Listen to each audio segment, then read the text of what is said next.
Hey everybody, it's Jeanette Bradley. How are you?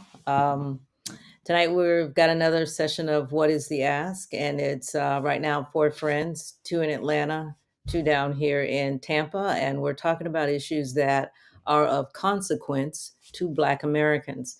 In almost a little over a year, we're going to be voting for the next president of the United States. And one of the things Black folks need to do is start having these conversations and sharing their thoughts and opinions because we need to come to a place where voting is strategic and it is getting some of the things Black folks need in America. So tonight I have four friends, two out of Atlanta. That's Albert and Alton.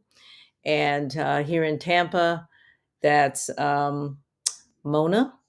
And we're going to chat tonight two things, and real briefly. And I know it's been a while since Deion Sanders hit the scene as head coach for the University of Colorado.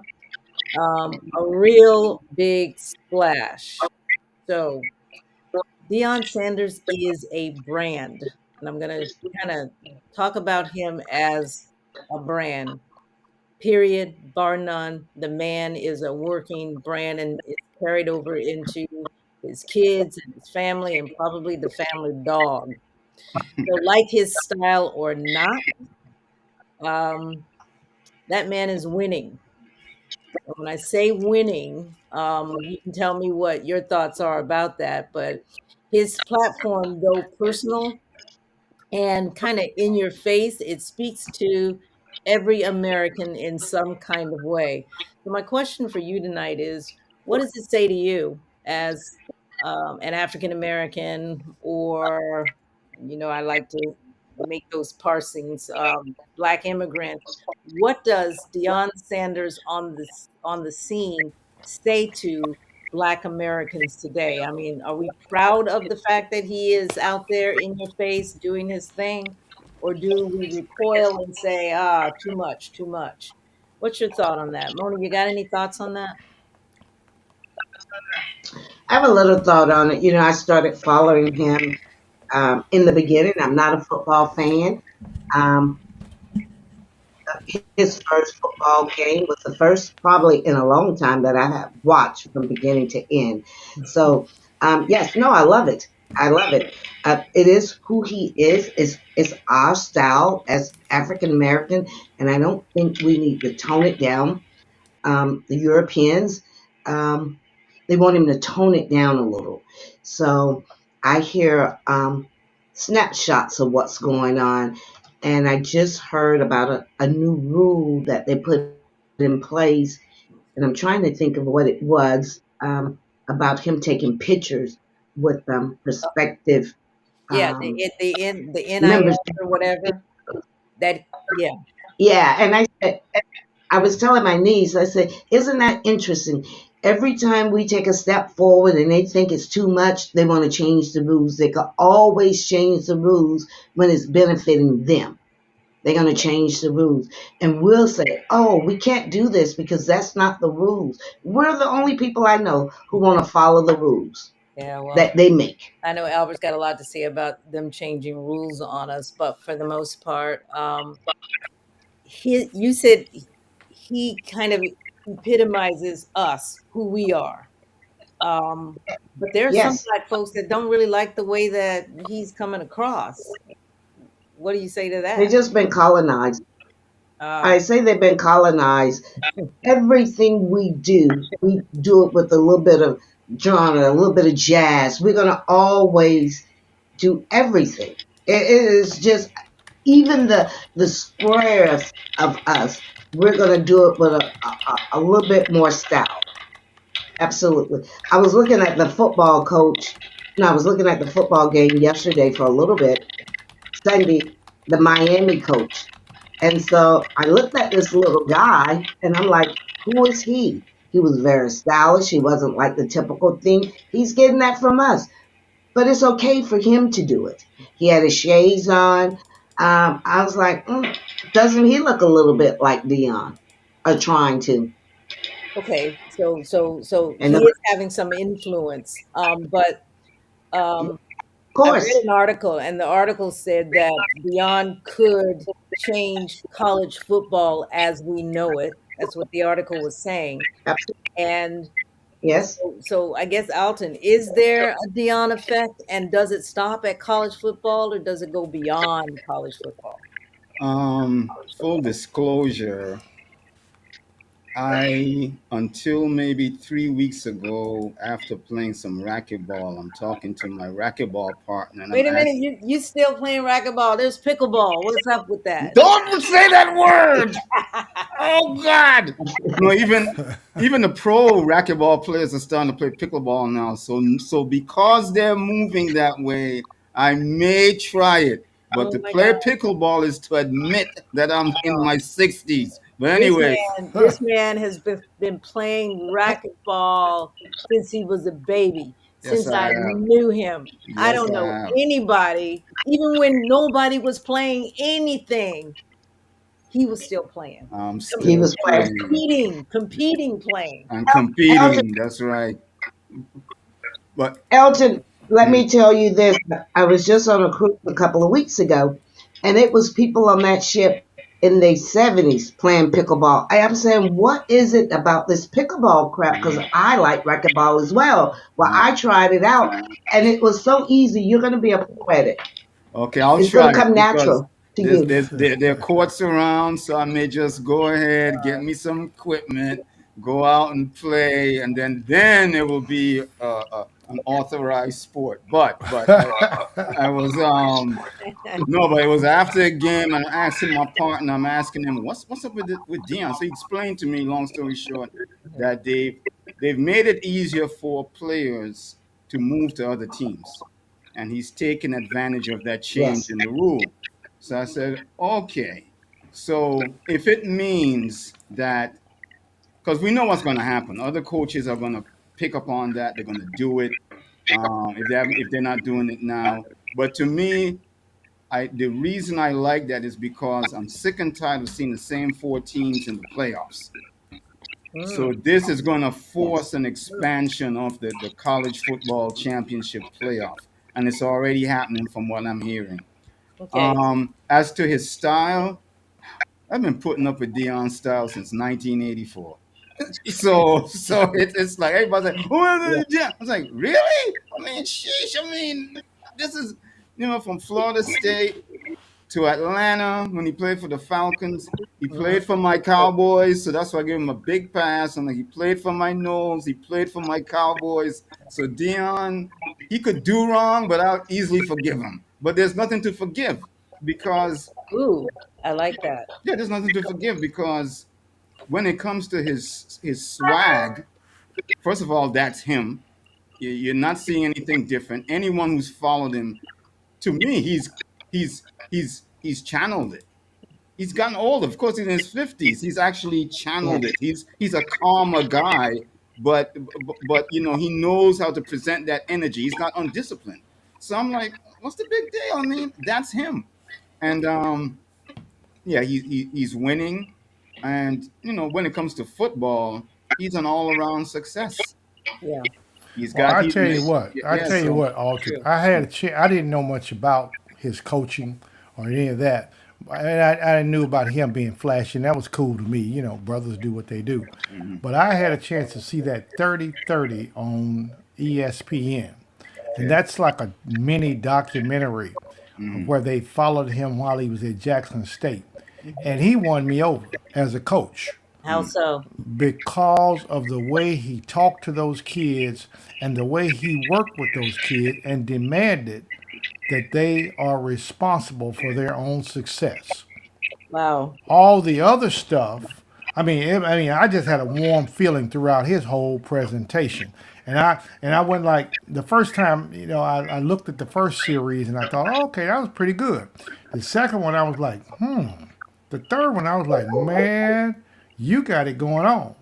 So, when I hear him in the locker room talking to those guys, pushing those guys, working with them, I think that's what more of what college football needs is a guy Oh, like that that actually cares about those kids. yeah. So I think you asked, was it too much? Too much for who? yeah, for who? Yeah, too much for who? Did you hear his mama when the other coach got on him about wearing sunglasses and shaking his hand? Mhm. His mama came out and said, "I raised Yeah. my boy to be respectful, and he's always respectful, and only when he does anything to me. Other than that, y'all can kiss my behind." Hmm. You know, cause you Okay. gotta hear that in the locker. Okay. What happened? Oops. Um, I Sydney might be trying to do something.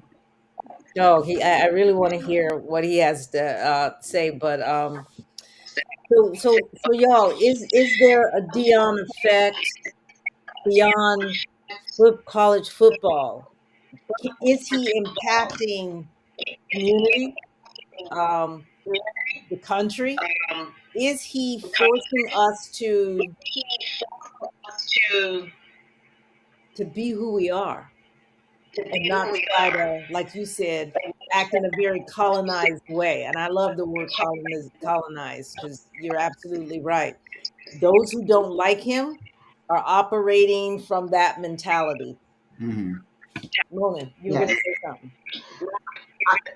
Yeah, I think so. And what comes to mind real quick, I can remember when Serena and Venus came on the tennis circuit, and tennis was played, one way, and they started playing theirs. And probably in 4 years, she forced everybody that was playing, everybody that was coming behind them to up their game, to change their game. Yeah. Um, the word you hear when she used to hit the ball and she says, "Come on."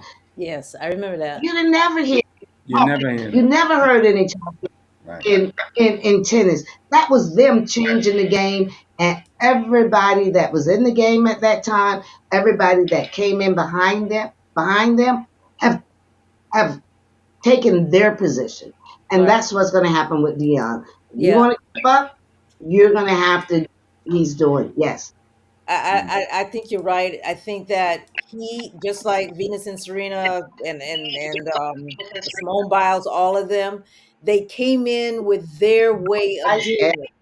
But back to my point of they Yes. came into white spaces and then they did it the way that they do it. And Albert, I think you're absolutely right. Absolutely. Um, Dion is all big and whatever else, but he cares about those boys, and Sure. Yes. he gets things from them that I don't know other coaches are going to be able to do, because Dion knows their mama, he knows everything about them, the daddy in jail something, and he uses that to help them focus on what's important, and then they go in and Sure. release that in a game. It's just the most awesome thing I've ever seen. But the same thing, they go in with the rules, and then they up the game. They up the ante. Hmm. Yeah. Alton, Yeah. Well, And it at a minimum it shows that all systems are hackable, and that's what he's done. He's hacked the system, yeah, and it's like you build a house and you walk and it's like, yeah, this is a cool room, but if I put a picture up here, it'll really jazz it up. So that's what you're supposed to do with systems.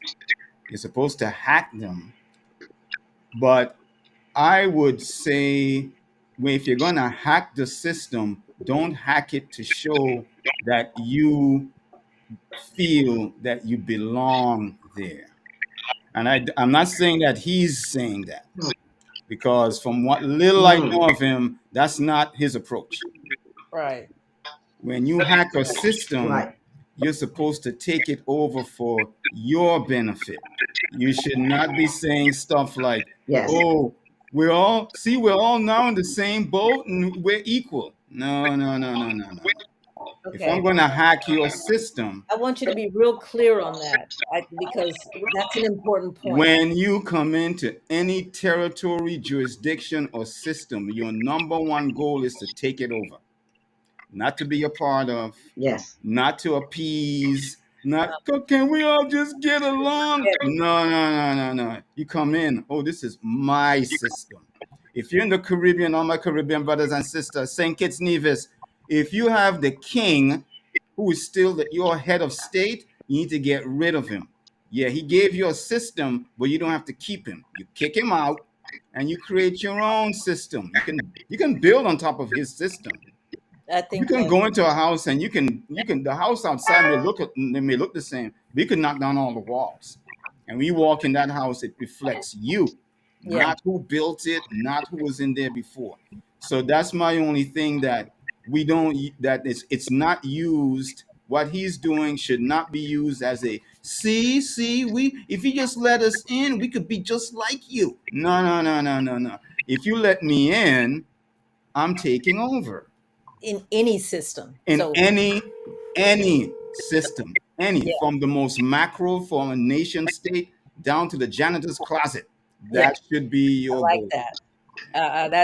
That's really powerful. So to kind of close out on Yeah. Beyond, unless wait, Albert, you left us in mid sentence and we were like hanging on every word. So What did you miss? oh my God, You he see was in what I'm mid saying? sentence on Did you hear yeah, me talk about him on 30/30? yes. Okay. You talked about Yes. 30/30. You talked about his mom. Yeah. Um, Yeah.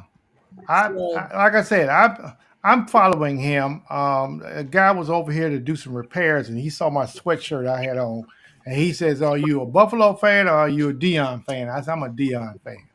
You know, that's where I am. I didn't make no bones about that. You know, never thought about Buffalo. You know, and I okay, worry now, Right. what's gonna happen when it gets cold out there. How them brothers gonna handle that cold weather? yeah, Because it's well. gonna be cold there. So All right. Hopefully yeah. they understand the assignment. But so real quick, who does it help in terms of Deion Sanders being out there up front? Who does it help and in this country, and who does it hurt? Does his presence, his way of being hurt anyone or group? And who does it help? So, Anybody. Jeanette, you made me think of when I first went to college at HBCU some decades ago, and when we got there, the sisters was just—I mean, they had it going on. They were dancing, they were shouting, they were rocking, they were rolling, and somewhere along the way, here comes some white folks they needed to compete against, and all of a sudden they start going, "Okay, ready, go," and they went into this robot-like thing that you see a lot of people doing today. We Uh-huh. had a certain feeling and a certain flow that came with being who we are when we were in our own space. And you start changing because you want to assimilate. And so that's how we're going to get hurt. We continue to assimilate. In other words, he starts kowtowing, he starts backtracking, he starts downplaying who he Oh, I is hope he doesn't do as a that. way to get along. Because see, right now, the white boys out in Colorado, that's the most exciting thing. I think I saw a number like $42 million Lord. that he brought them like in the first week or two just Right. by being on campus. Mm. So now the question is, can he maintain that flow and be who he is? Because I mean, why am I so excited about him? As many black coaches as we got in the league, why are we so excited? Why? Well, first of all, he didn't have a snowball's chance in hell of winning very much coming out to that loser team. Did he surprise everybody by, as Alden said, taking advantage of the rules? He understood the rules. So when he walked through the door, he said, you might as well go ahead and sign off. I seen your video. I seen your tapes. You're not going to be here next year. And he cleaned house and started building a team. Yeah, but And then everybody thought he was kind of mean. He was cruel. He was like, you know what I mean? the man said, you brought me here to win. He was a And coach. when somebody brings you there to win, you do what you're supposed to do. It now, if he had followed and this is what I'm saying about not following their prescribed method. Hmm. If he had followed their prescribed method, he wouldn't have won the first 3 games Yeah, I because agree. he would have been set with all those doofuses them B players Yes. and trying to make something out of a B player instead of what he did was I'm going to bring the best A players in here I can. So I think that's where it's going to help everybody to see when you know the rules, when you play by the rules, Mm. when you walk through the rules, as you've often said, you Ooh, can play by the rules ooh, wow. different than they think. See, they didn't read all the rules. They Right. thought his rule was I'm Oh my God. I can't hear you. I cannot hear you. Come on. You know I gotta hear it. man, I'm sitting Oh. here on mute. I'm talking, I got a 10-minute sermon going here. Yeah, I'm You serious. know? Like, come on. Yeah, yeah. Well, Playing by okay. the rules. You can't Yeah, yeah. yeah. He came in, read the rules, said to himself, "Do I follow what they've done, which was always come in and do, and maybe 2, 3, 4, 5, 6 years down the road win 2 or 3 games, or do I come in and make a big splash?" And he decided to make a big splash, and I like that about it. I want to win. To some of those rules, and it's kind of like what we were saying in politics, some of those rules are really just norms, white norms that they follow and expect that we're going to follow as well. And he came in understanding the rules, as you say, pushed it to the limit, but also just ignored those norms, those niceties of what white men do to I don't know, get over, in my opinion. But yeah, so that last game, what did you guys think about the last game? I didn't see it. I just kind of watched him afterwards. Your thoughts on that, and then we're gonna move on. I didn't see it. I I did. I did. I Yeah, did. because y'all wearing the jerseys, and I love your little snapshots. Yeah, Yeah, I set up. We go to bed early, but yeah, I taped the game, got up the next morning and watched the okay. game. Tried not to look at the score before. Okay, Michelle had already peeked the score and she knew what was happening, so I'm excited. Yes, First half, he comes out barreling like he's supposed to. that's what I. Second half, he came out doing pretty good, and then he got down to the last 3 minutes and said, "I'm going to try to drain this clock and run this clock out," instead of saying, "I yeah. came here to make touchdowns and I'm going to keep on making touchdowns." I think Mhm. that was the one mistake that he did. And his boy got intercepted, I think, in overtime. They went Yeah, overtime yeah, I twice. saw it. I And his saw boy got intercepted in overtime.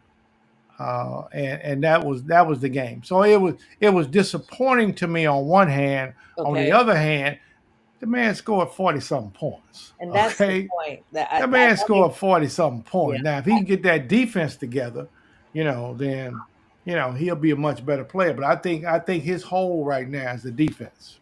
Mm. Okay. Well, I would say that we all need to stay tuned for Dion because Dion is setting the example, and I think you're right, Alton. It's that's the football system, but there's a whole lot of other systems Right. where we need to bring our full selves to um, kind of like own it, like you said, Hmm. not just say, "Hey, I'm a part," but go in there with It's the like attitude my it's to like own. my dad used to say. He says, "Son, I don't care how you dress. I don't care where you walk. You walk in like you own the place. Yeah. Now think about it. They won't What mess what with you if you but act like what do we do most times as black folk? We go in there and we try to hide. We go in there and try to blend. We go in there and try to fit in. Well, it's the whole assimilation thing. Yeah, yeah. So it's back to the melting pot. See, this is what they claim. They mm, talk about the melting pot of America as Ooh, opposed to bad. the salad bowl of America. You see, the salad bowl is what gives us a chance to be who we are in the same space with who they are. right. Yeah, that's The what melting pot says that since there's more white people, even when you blend in, you still gonna end up being white. Yeah, they. yeah. America made a big mistake when it got rid of its first constitution and they went to this second one you got now because it was a confederation. And with that kind of, if you start as a confederation from the top, that's going to drizzle down into society. That going to Albert's point, yeah, we're all in this bowl, but this is my section, and we'll engage in with some commonality when we have to. But that's that this makeup, this constitution has provided a platform that aids that melting pot nonsense. Yeah, Yeah. yeah. Here's a story for you. My own personal experience when I was in corporate America. I had a mustache like Alton's, and my Fu Manchu came down here, and I could almost braid it. It was so long it would come down across my lip. And then I got a little call, a little corner. Some black guy came and said, "Look, man, they like you, but that mustache and beard makes you look mean."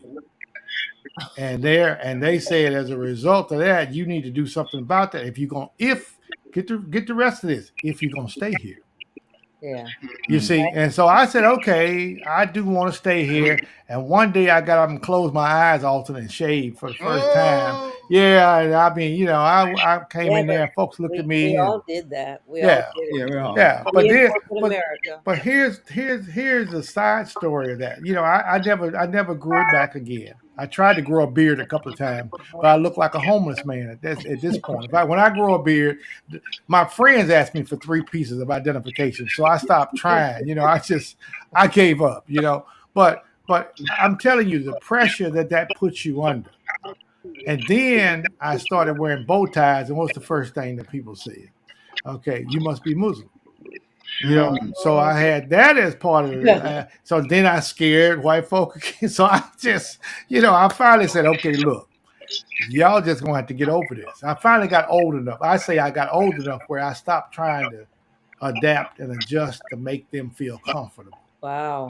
Okay, I mean, it took me a while. Now I'm But that, talking about upwards about 40, 50. I'm still kind of nervous about all of that. Now it's like, okay, as a buddy man tells me all the time. He said, "You always got to kiss my butt in your back pocket, don't you?" Yeah, I'll pull it out in a minute and use it. Because I now it's hard to please them. yeah. Yes. You got to be you. Your experience, I can relate to. I'm sure Alton can relate to. Mona, you've always been an entrepreneur. I get that, but I'm telling you, Yeah, in I corporate can America, I you can relate to that. associate. You look at the people above you, and if you want to rise, you dress like them, you talk like them, you act like them, you think like them, and you do that group think kind of thing. Right. That Deion Sanders stuff goes out the window. Yeah, Yeah. yeah. You can show none of that, It, and it kind of you adopt it this very reminds me of what the I code hear. switching. Go ahead, go ahead. No, go I ahead. said that kind of reminds me of how they're trying to tell our black guys they can't wear their dreads. It's a guy in high school right now, and they're trying to kick him out of this private high school because they don't want him to have the dreads. Yeah, And you know, it's just unfortunate all that we've had to do and survive in this country. yep, yep. It is unfortunate. All right, So, guys. so it's delightful to see Dion changing it. It's delightful when we see this. Yeah, Someone who could stand up to the system. and believe you that as happy as we are about the Dion effect, using Alton, Hmm. not Alton, but Albert's word, they scared. They do not like the effect that Dion is likely going to have on young black men. But my guess is it's going to be young white men as well. So anyway, so let's move on to something Absolutely. this has been heavy for me. This whole peace in the Middle East. I used to say that all the time. Peace in the Middle East, peace in the Middle East. And I swear to you, to this day, I had no idea what I Yep. was talking about. I did not know what I was talking about. And whenever at the end of every presidential run, and in that last month, 2 months, 6 months, they are over there trying to bring um, the Palestinians and the Israel to Camp David, and they're gonna solve peace in the Middle East. Even when Trump lied about whatever he was doing to solve peace in the Middle East, I thought that was just. I'm not even sure what I thought it was. I just knew it couldn't happen, and then I couldn't understand why it couldn't happen. And then I started seeing people getting canceled because they were not pro Israel.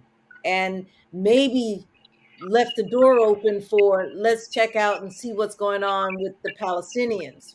Why do we not have peace in the Middle East? Why? And is this another case of a very uneducated populace that take what we see on media and from our politicians and adopt it as the answer, the way it is? And that's what I have done my entire adult life when it comes to what the heck is going on over there in Israel, in Palestine, in Jordan, Lebanon, all of that. What is going on there? And before I could say anything on Facebook, because I see some people, I'm saying, don't say nothing if you don't know nothing. No, Don't people. say I'm pro Israel if you don't understand what that means, right? Yeah. Because I was already mad with Netanyahu, whatever. I was already mad with how he's trying to deal with the government. And now I got to be fully supportive. I got to think that through, right? But they're canceling college students who even got job offers, those offers being rescinded. Colleges and universities are getting attacked because their stance is not strong enough. And I guess I want to know from you guys, what's the problem? Oh, There's a, we're there's a speak. man. There's Let a me start man. off first. Go ahead, Mona. Let me start first because I don't have much. I've been following Albert, but what I could tell you, what kind of got me really looking at Israel and the Jews when this summer when Cannon was being canceled and they came out and made him apologize for something he said, Yeah. and then when the basketball player liked the movie, I went and looked at the movie and I said, well, who are these people who can have this much power and tell us what we can and cannot say about them? Did they really and have they really stood up for us? And my thing has always been I'm going to be on the side of the oppressed. And those Palestinians, they remind me of us. So I'm following Albert lead. That's what I have to say on it. I'm standing with them. You're following whose lead? Albert. Albert's. Albert, what's your lead? What are you saying? I'm saying if you read the history of what has gone on over there, you have to come to one conclusion What's that? that little strip of land is under siege 24 hours a day, 7 days a week, 12 months a Yes. year. Jimmy Carter wrote a book, and I've been telling everybody to read this book called Peace. No, Palestine, Peace, Not Apartheid. And he lays out the whole agenda. As a Palestinian in that little strip, you cannot walk to the bathroom I without know. Israel knowing what kind of toilet paper you're using in That's that true. bathroom. Very true. They listen to everything coming out of there. Now, here was one of the dirtiest parts in that book. They raise crops, Alton, olives, and they have to take them to market. And to get to market, they have to cross this bridge between the Gaza and Oh no.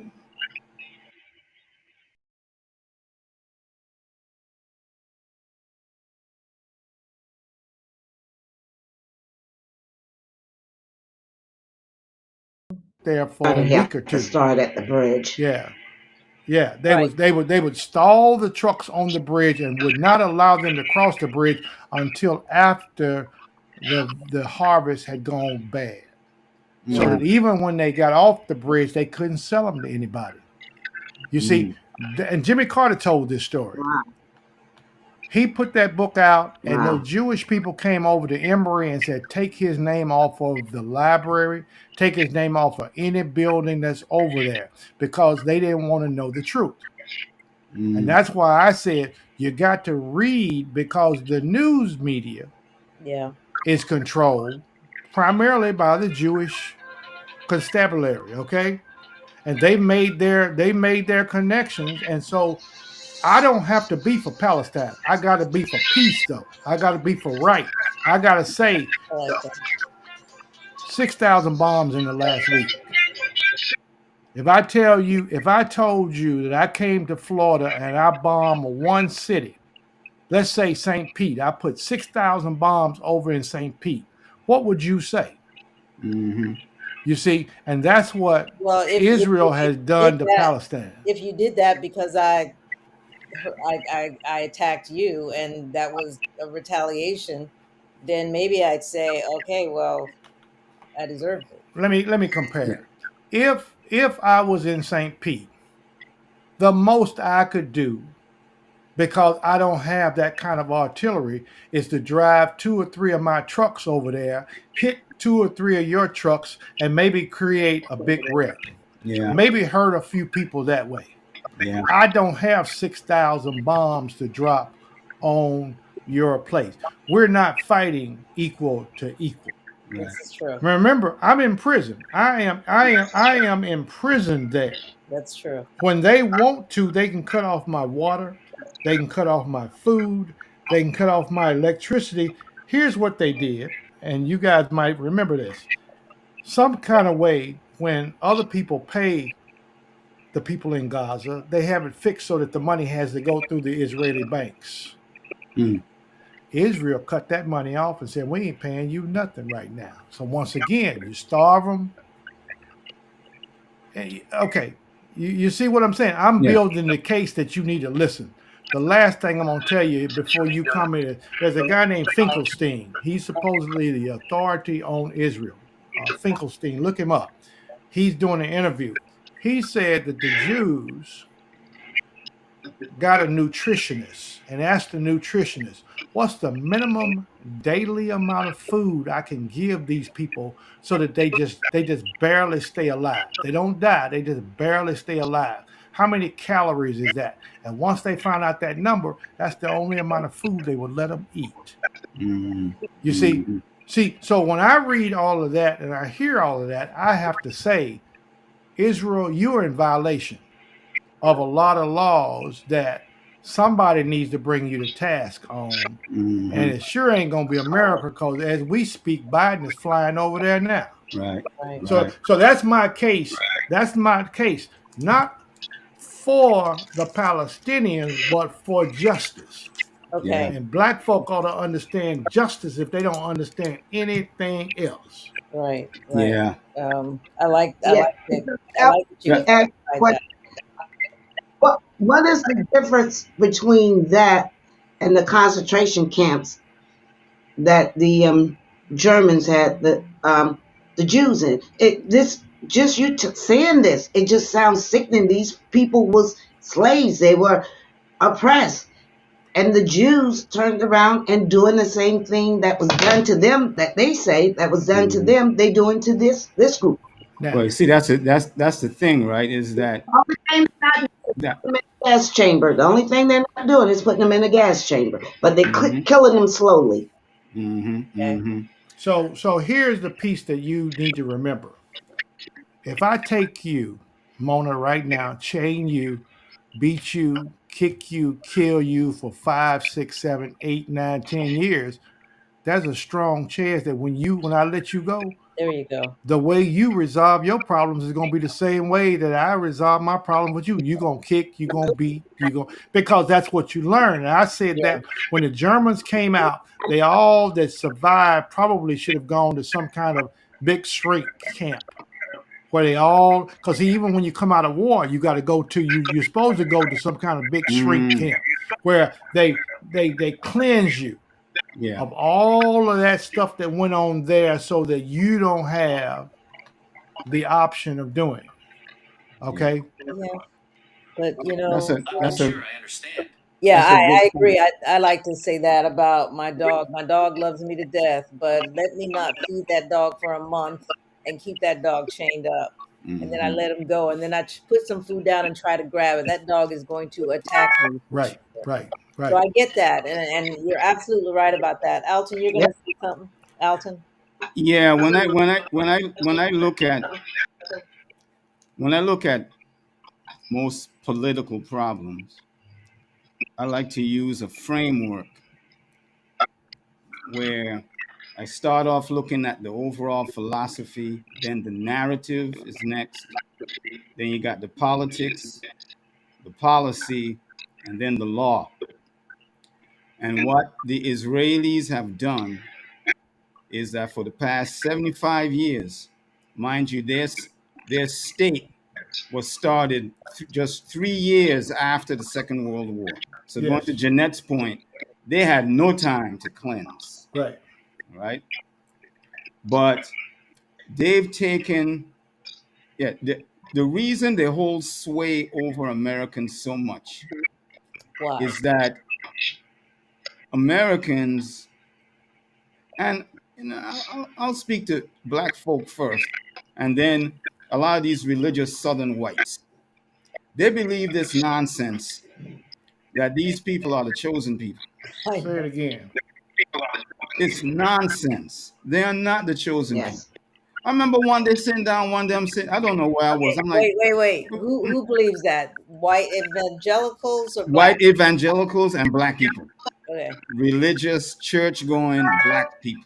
Which means they believe that Jesus is coming back at a certain place and they need to be there.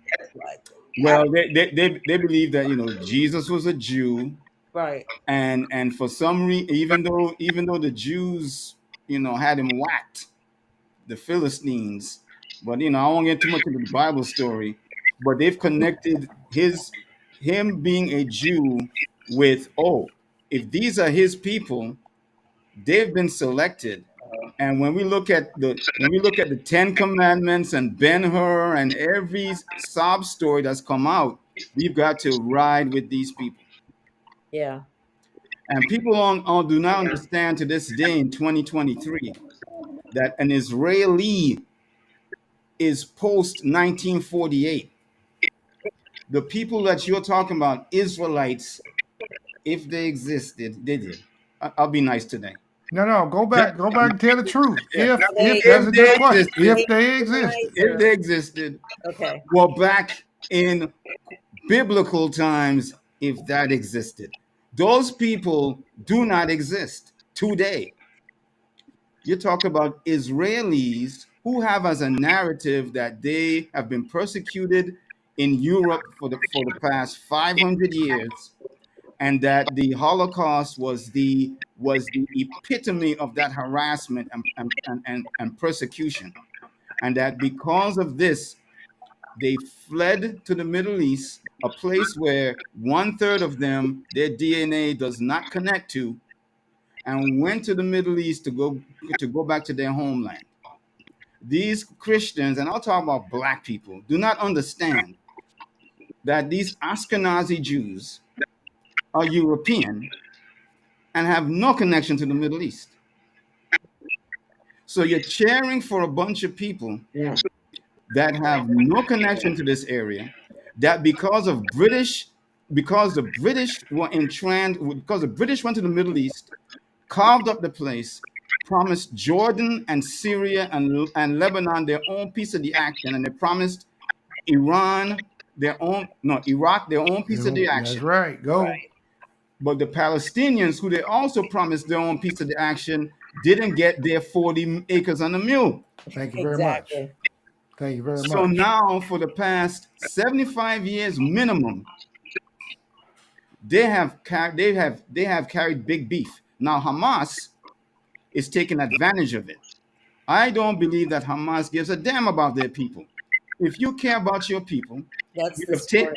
have taken the money that you've been receiving and investing it in making Palestine look like a nation state.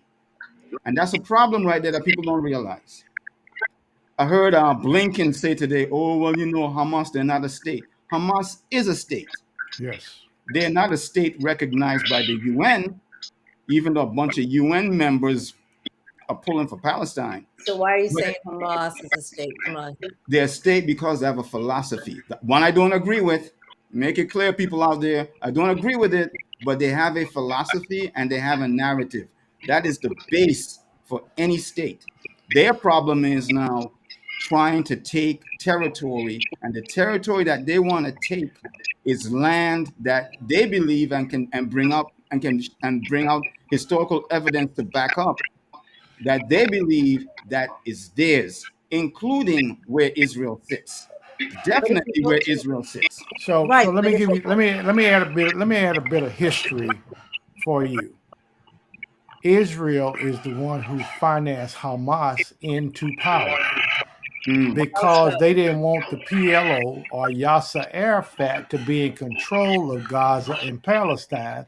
So mm, they propped up a side stooge, Hamas, and kept paying them until they got strong enough.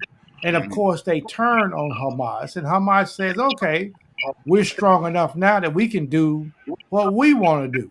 hmm So mm, that's why Alton's story has a lot of resonance with me about how they got to be where they are. Another book for you guys to read if you're interested: The Invention of the Jewish Race. Okay, mm. I written got.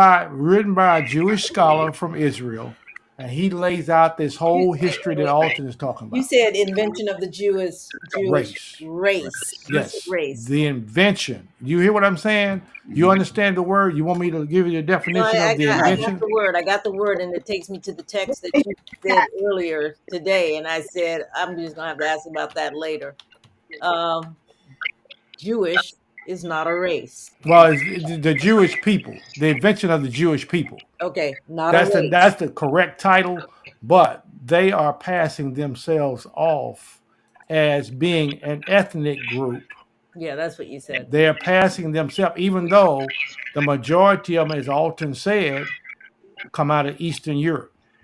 They were more German. Here's another book for you Mm, on the Wheel of Fire. I can give it to you. Wheel of Fire lays out how the Jews were more German than the Germans were. mm, And when Hitler started coming down the pipe, it was many of the Jews that was turning into bad Jews. mm. But, I've heard that theory before because it right, goes but let's. to the definition of the word Holocaust. Right, right. But didn't the Jews start out Roman Empire? Let's go back. No, no, no. You In going back too in far. If you don't start in 1948, you don't have the right people. I'm not going to start in 1948 because 1948 decision had to do with what happened 2,000 years before. No, it didn't have anything to do with 2,000 years before. It had something to And do that with is 50 Jewish were years. right there in Jerusalem, whatever they called it No, at that no, time. no. And during the Roman Empire, they got dispersed out. They got thrown out of wherever they were, And lost their see, Yeah, this land. is one. see, Yeah, and yeah. see what you're doing is you're reading the playbook that has been put out with Ben Hur, Moses on top of the mountain. You don't realize that, but I'm telling you, I'm challenging your story. They Okay. started in 1948. There's a guy named Herzl in late 1800s. Herzl came up with the idea. Yeah, of We're going Zionism. and see the trick here, and I'm gonna tell you I guys remember when that. I I talk read when I that. talk about them in public, I don't call them Jews. I call them Zionists over there right now because the Zionists are the Yeah. political arm. They're the ones that most of them are not even. They don't even practice Judaism. Most of them don't even believe in heaven and hell and none of that kind of stuff like that. They believe in Zionism as the chief component. And so if you start anywhere before 1847, then you have not captured the people that you're talking about that occupy that place now. Anything before that, hmm all that Roman occupation and all that used to be North Africa. That used to be North Africa. Then they cut a water path through there called the Suez Yes. Canal No, yeah. and began that buildup of let's change the name to the Middle East. Begin that name of Egypt is not even in Africa as a way of separating that part of the world from everybody else. And then they control it. You see, so that's why I stop you, Jeanette. We're not going to talk about no 2,000 years because this hadn't gone on for 2,000 years. It started in late 1800s. Okay, culminated in 1948 with the lies that the British told that Alton talked about. Now, since other people are listening, Get the books, Wheel of Fire. Get the book, um, The Invention of the Jewish People, and they'll There's give you the also whole story. and there's also another one I'm reading, the 13th Tribe. I'll have to get the 13th author. Tribe, yeah, 13th Tribe. I got the Another one. 13th Tribe. Now, those are some books, the Ashkenazi.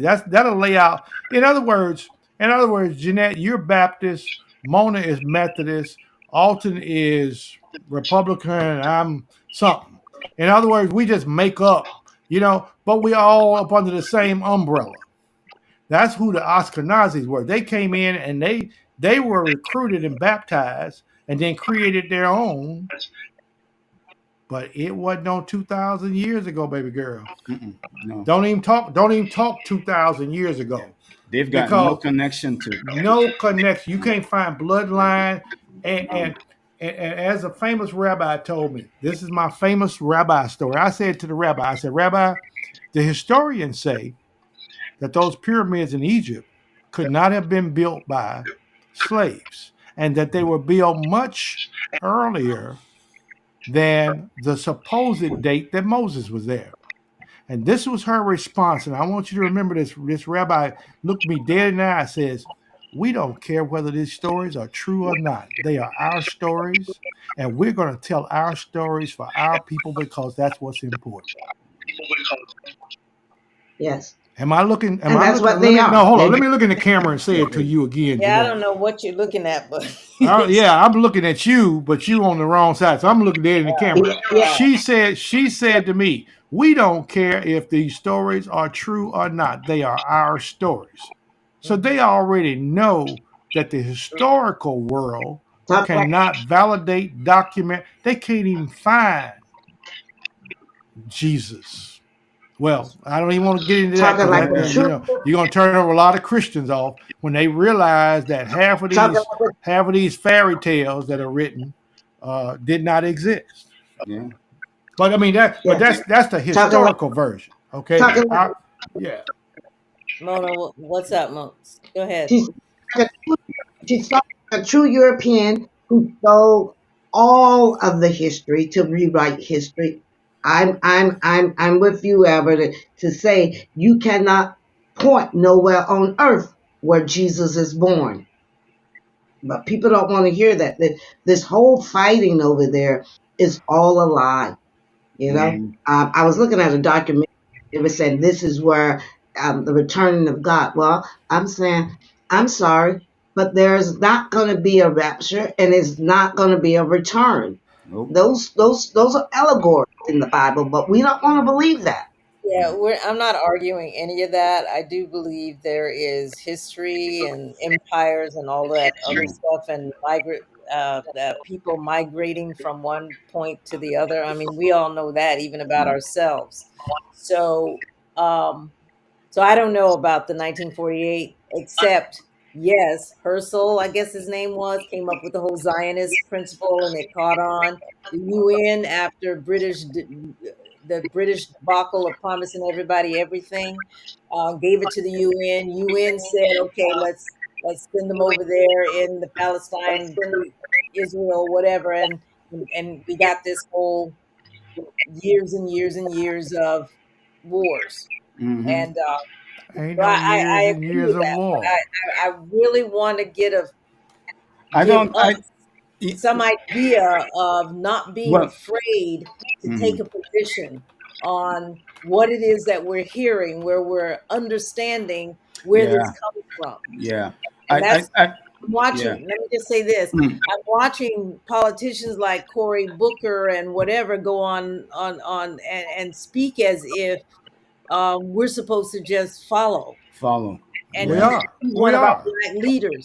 We but then are. you're watching Cori Bush, the other Cori out there, who takes a stand on the side of the Palestinians, and then she gets attacked. Yeah. Because the narrative, get it together, the oppressed, figure it out. The oppressed is always going to get attacked. The oppression issue is the one that I would like for us to pay attention to. Yes, yeah. Thank you for saying that, because I'll put on my lawyer hat for half a second. And first, a disclaimer: as a libertarian, we follow the non-aggressive principle. Hamas's encroachment, no. Israel's encroachment, no.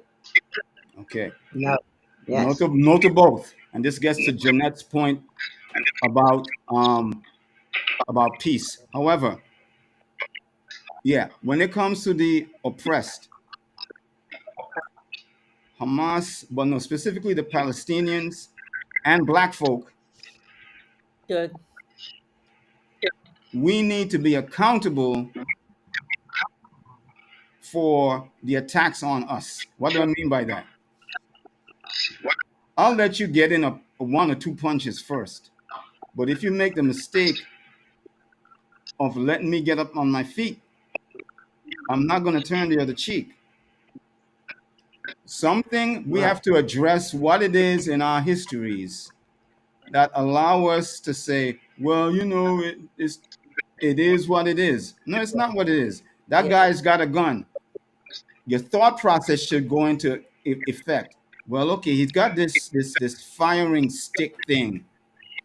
Let's go figure out how he did it, because we know he's coming back. There's no It's like the Terminator. There's no negotiating. There's no pleading. He's not going to stop. Once you know that, then you have to say to yourself, well, how do I protect myself from this person? Because again, and what these and what the protesters up in New York and wherever on these college campuses, what unbeknownst to them, what they're pushing is the pain and suffering mantra. Yeah. Oh, we got wronged by Israel, so therefore, well, no, that's not going to do you any good, laddies, because the people you're complaining to aren't going to change. Right. The takeaway is when you see them coming for you and they get in those one or two licks and they swim off like a shark, they're going to come back for another bite. Are Right. you prepared to defend yourself? And that is the mistake that the Palestinians made in 1948. That is the mistake that the African peoples made between 1440 and 1503. These people don't look like us, they don't act like us, but they want to kill us. We got to kill them. Then you'll be able to talk peace. Yeah. But in my Yes. opinion, Yes. in the Middle East, or really Western Asia, as they say in India, it's I'm sorry, it's too late. It's too late. It's What? too late for Palestine. Yes. Yeah. It's too late, because now the only way, if you're talking, yeah, those people who still talk about peace in the Middle East, what they really mean is, and peace to the United Nations and to Westerners means, I'm going to squash the other guy and shut him up permanently, and Yeah. then I'm going to put cement over his shit, and then we're going to have peace and quiet, because he doesn't exist. When they say Right. peace, that's what that means. Yeah, I think you're right. In my opinion, for Palestine, it's game over. Their fellow Arabs don't even want them, and that has been a Yeah. problem. It ain't a problem just for today. That has been the mantra from their fellow Arabs for at least the past 40 years or even longer. Yes. So they got nowhere to go. They got nowhere to go. I don't care what BB says and all that. Oh, we're going to try to be humanitarian. Screw you. You're gonna go under Right. you go under tunnels and drop bombs, and you don't think you're gonna take out tens of thousands of people? That's Well, gonna happen. they've already killed 1,000. They've already killed 1,000 children, but Yeah. because the press is controlled, because the narrative has been given, then everybody's following that edict. Here's So I another guess book. you- Here's another book for you, Jeanette. See, I'm throwing out Yeah. all these books Right, that I I'm explained. gonna have to interrupt you on the book, and thanks for all the books, because I am writing them down because I'm very interested in this subject. But my key tonight is to Black folks who might be listening, but anyone, do your homework, get to know the plight of these people, and do not just tag on to I support Israel or I support Palestine. Understand why you make the statements that you make. Right. So, guys, we're out of time. Mona, we're out of time. So, thank you for great conversations as usual. And I'll see you guys in 2 weeks. I'm likely not going to give notice, but 2 weeks. Alton, talk to her, please. Yes. We Talk want to her, notice. please. Hollywood, an empire of our own. You got to read that book about how the Jews decided they were going to control the media. Mm.